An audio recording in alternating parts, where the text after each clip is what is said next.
Hi ಎಲ್ಲ ವಿದ್ಯಾರ್ಥಿಗಳಿಗೂ educate Karnataka ಚಾನಲ್ಗೆ ಸ್ವಾಗತ. ಸೆಕೆಂಡ್ PUC ಎಕ್ಸಾಮನ್ನು ಬರೆದಂಥ ವಿದ್ಯಾರ್ಥಿಗಳು ನಾನೀಗ ಎಕ್ಸಾಮ್ನಲ್ಲಿ 80 ಮಾರ್ಕ್ಸ್ ಬರುತ್ತೆ ಅಂತ ಅಂದ್ಕೊಂಡಿದ್ದೀನಿ. ಹಾಗೆ ಸೈನ್ಸ್ ವಿದ್ಯಾರ್ಥಿಗಳು 70 ಸ್ಕೋರ್ ಮಾಡೋ ರೀತಿ ಎಕ್ಸಾಮಲ್ಲಿ ನಾನು ಬರೆದಿದ್ದೀನಿ ಅಂತ ಅಂದ್ಕೊಂಡಿದ್ದೀನಿ.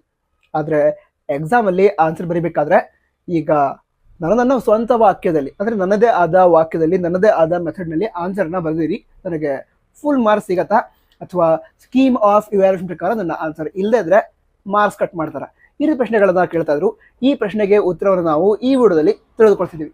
ನಂತರ ನಿಮ್ಮಲ್ಲೂ ಕೂಡ ಏನು ಡೌಟ್ಸ್ ಇದೆ ಅದನ್ನು ಕಮೆಂಟ್ ಬಾಕ್ಸ್ ತಿಳಿಸಿ. ಮುಂದಿನ ದಿನಗಳಲ್ಲಿ ವಿಡಿಯೋ ಮಾಡಿ ಅವುಗಳ ಉತ್ತರವನ್ನು ನಿಮಗೆ ತಿಳಿಸ್ತೀವಿ.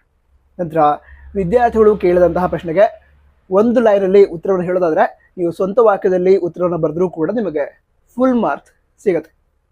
ಬಟ್ ಮಾರ್ಕ್ಸ್ ಕೊಡಬೇಕಾದ್ರೆ ಕೆಲವು ವಿಷಯಗಳನ್ನು ಗಮನದಲ್ಲಿ ಇಟ್ಕೊಂಡಿರ್ತಾರೆ.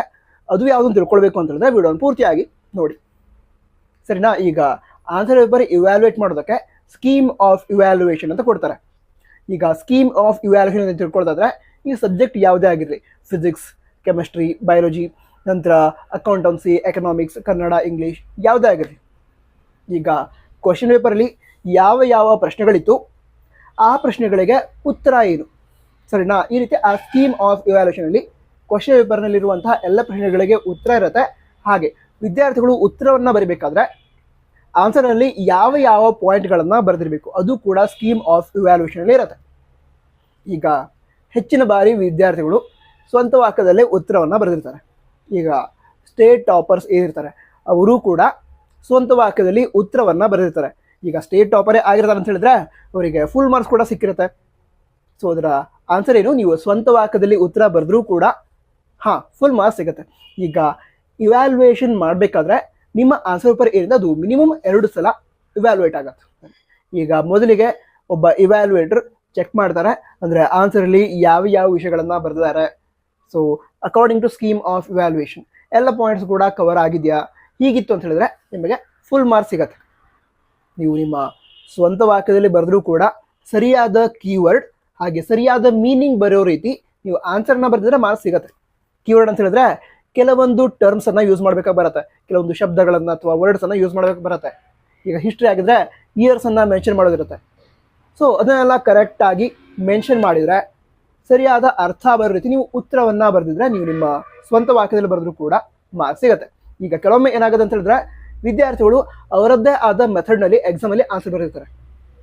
ಆ ಟೈಮಲ್ಲಿ ಏನಾಗುತ್ತೆ ಅಂತ ಹೇಳಿದ್ರೆ ಈಗ ಇವ್ಯಾಲ್ಯೂಯೇಟ್ ಮಾಡೋರಿಗೆ ಕರೆಕ್ಟಾಗಿ ಎಷ್ಟು ಮಾರ್ಕ್ಸ್ ಕೊಡಬೇಕು ಅದು ಗೊತ್ತಾಗದೇ ಇದ್ರೆ ಅಲ್ಲಿ ಮತ್ತೆ ಅಧಿಕಾರಿಗಳು ಕೂಡ ಇರ್ತಾರೆ, ತುಂಬ ಎಕ್ಸ್ಪೀರಿಯನ್ಸ್ಡ್ ಲೆಕ್ಚರರ್ಸ್ ಕೂಡ ಇರ್ತಾರೆ, ಸರಿನಾ?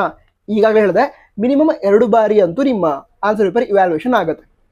ಈಗ ಅದೇ ಮೊದಲಿಗೆ ಎಷ್ಟು ಮಾರ್ಕ್ಸ್ ಕೊಡಬೇಕು ಅಂತ ಗೊತ್ತಾಗದೇ ಇದ್ರೆ ಅಲ್ಲಿರುವಂತಹ ಸೀನಿಯರ್ ಲೆಕ್ಚರರ್ಸ್ ಏನಿರ್ತಾರೆ ಅವ್ರ ಹತ್ರ ಇನ್ಫಾರ್ಮೇಷನ್ ಪಡೆದುಕೊಳ್ತಾರೆ. ಅದ್ರ ಈಗ ಇದಕ್ಕೆ ಎಷ್ಟು ಮಾರ್ಕ್ಸ್ ಕೊಡಬಹುದು, ಸರಿಯಾಗಿ ಬರೆದಿದ್ದಾರಾ, ಈ ರೀತಿ ಡಿಸ್ಕಸ್ ಮಾಡಲಾಗುತ್ತೆ. ಈಗ ಸರಿಯಾಗಿ ನೀವು ಬರೆದಿದ್ರೆ, ಮೀನಿಂಗ್ ಕರೆಕ್ಟ್ ಇದ್ರೆ, ಕೀವರ್ಡ್ ಕರೆಕ್ಟ್ ಇದ್ರೆ ಫುಲ್ ಮಾರ್ಕ್ಸ್ ಕೂಡ ಸಿಗುತ್ತೆ. ಅಂದರೆ ನೀವು ನಿಮ್ಮ ಮೆಥಡ್ನಲ್ಲಿ, ನಿಮ್ಮ ಸೆಪರೇಟ್ ಮೆಥಡ್ನಲ್ಲೇ ಆನ್ಸರನ್ನು ಬರೆದಿದ್ರು ಕೂಡ ಇವ್ಯಾಲ್ಯೂಯೇಟರ್ಸ್ ಡಿಸ್ಕಸ್ ಮಾಡಿ ಮಾರ್ಕ್ಸನ್ನು ಅಲಾಟ್ ಮಾಡ್ತಾರೆ.